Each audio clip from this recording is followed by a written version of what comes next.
میرے حضور کی تو کوئی بہن نہیں تھی، در یتیم ہے، لیکن جب حضرت حلیمہ سعدیہ کے ہاں حضور گئے تو وہاں حضور کی ایک رضائی بہن کا تذکرہ ملتا ہے جو حضور کو لوریاں دیتی تھی، نام شیمہ تھا۔ تو شام کے وقت جب خواتین کھانا پکانے میں مصروف ہونے لگتی تو بہنیں ویر اٹھا کر کے باہر لے جاتی۔ ہر بہن کا خیال یہ ہوتا کہ میرے ویر سے سونا زمانے میں کوئی نہیں۔ کہتے ہیں خوبصورتی دیکھنے والے کی آنکھ میں ہوتی ہے، جس کے ویر کا رنگ سونا ہوتا تو وہ کہتی رنگ نہیں تو کچھ بھی نہیں ہے، اور جس کے نقوش تیکھے ہوتے تو وہ کہتی کہ رنگ کا کیا ہے، حسن تو نقوش میں ہوتا ہے۔ جس کی آنکھیں خوبصورت ہوتی وہ کہتی میرے ویر کی جھیل جیسی آنکھیں تو دیکھو۔ اب یہی بنو سعد کے محلے میں ہوتا، بچیاں اپنے ویر اٹھا کے لے آتی، ایک کہتی میرے ویر ورگا کوئی نہیں، دوسری کہتی میرے ویر جیسا نہیں۔ اتنے میں حضرت شیمہ اپنا ویر محمد اٹھا کے لے آتے اور دور سے ہی کہتی نہیں میرا ویر بھی آ گیا ہے، تو سب کے سر جھک جاتے، کہتی نہیں نہیں نہیں نہیں شیمہ تیرے ویر کا مقابلہ تو نہیں نا، ہم تو آپس میں بات کر رہی ہیں۔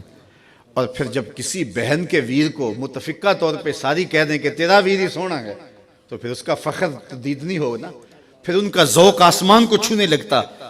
ابن حشام سیرت کی سب سے پہلی کتاب، اس میں یہ واقعہ لکھا ہے کہ پھر حضرت شیمہ حضور کو اپنی آغوش میں لے کے سمیٹتی اور پھر چومتی اور پھر وہ لوری دیتی، اور وہ لوری کے لفظ بھی لکھے ہیں، ربنا ابق لنا محمدا حتی اراہ یافعا و امردا، اللہ میرے ویر محمد کو سلامت رکھنا۔ آج یہ پالنے میں بچوں کا سردار ہے، کل وہ لمحے آئے جوانوں کا بھی سردار ہو۔ اور پھر جھوم جاتی اور کیا خوشی ان کی دیتنی ہوتی۔ اور پھر وہ منظر بھی آیا کہ حضور علیہ السلام مکے چلے گئے اور یہ جوان ہوئیں اور پھر ان کی شادی کسی قبیلے میں ہو گئی۔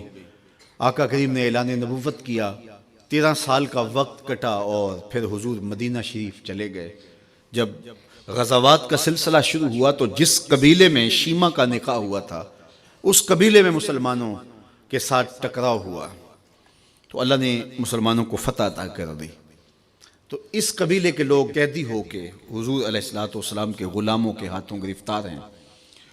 تو یہ اپنے قیدیوں کو چھڑانے کے لیے قبیلے کے سردار ایک ایک گھر سے فدیے کے لیے رقم جمع کر رہے ہیں۔ چلتے چلتے شیمہ کے گھر بھی پہنچے جو کہ ایک عمر کا حصہ گزار چکی تھی، اور جا کے کہا کہ اتنا حصہ آپ کا بھی آتا ہے۔ کہا کس لیے؟ کہا وہ جو لڑائی ہوئی ہے اتنے ہمارے بندے گرفتار ہو گئے ہیں تو ان کو چھڑانا ہے۔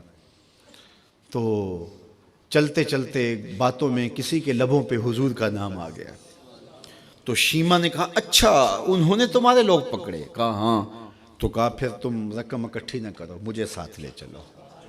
انہوں نے کہا تجھے ساتھ لے چلیں؟ کہا تم نہیں جانتی وہ میرا ویر لگتا ہے، وہ میرا بھائی لگتا ہے۔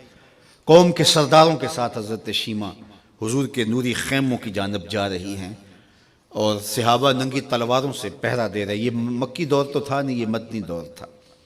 اور شیمہ قوم کے سرداروں کے لے کے جب آگے بڑھنے لگی نا تو صحابہ نے تلواریں سون دی، رک جا اے دیہاتی عورت، جانتے نہیں آگے کوچہ رسول ہے، آگے بغیر اذن کے جبریل بھی نہیں جا سکتے، تم کون ہو؟ تو شیمہ نے جو لفظ کہے وہ لفظ نہیں ہے، اس نے کہا خلو سبیلی وَعَلَمُوا اَنَا اُخْتُ نَبِيِّكُمْ، میری راہیں چھوڑ دو، تم جانتے نہیں میں تمہارے نبی کی باجی لگتی ہوں۔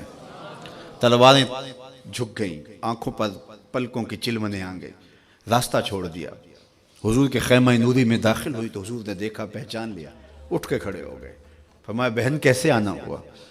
آپ کے لوگوں نے ہمارے کچھ بندے پکڑے ہیں، چھڑانے آئی ہیں۔ تو فرمایا بہن تو نے زحمت گوارا کیوں کی؟ تو پیغام بھیج دیتی میں یوں ہی چھوڑ دیتا، لیکن تم آ گئی ہو، اچھا ہوا ملاقات ہوئی۔ پھر حضور نے قیدیوں کو چھوڑنے کا اعلان کیا اور کچھ گھوڑے اور چند جوڑے حضرت شیمہ کو حضور نے تحفے کے طور پہ دیے۔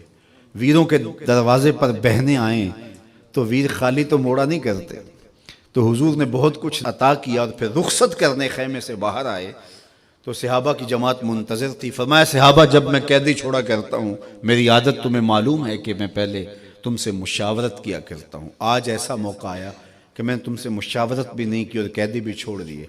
کہا جو چاہیں آپ کریں، لیکن کیوں مشاورت نہیں فرمائی؟ حضور اگر ارشاد فرما دیں تو فرمایا اس لیے کہ میرے دروازے پہ میری بہن آ گئی تھی۔ کوئی لاؤ تو صحیح زمانے میں ایسا، کوئی لاؤ تو صحیح زمانے میں یہ جمال اور یہ حسن اور یہ کمال رکھنے والا، تو پھر کیوں نہ ہم اپنی ساری زندگی اس آقا کے نام لگاتے ہیں۔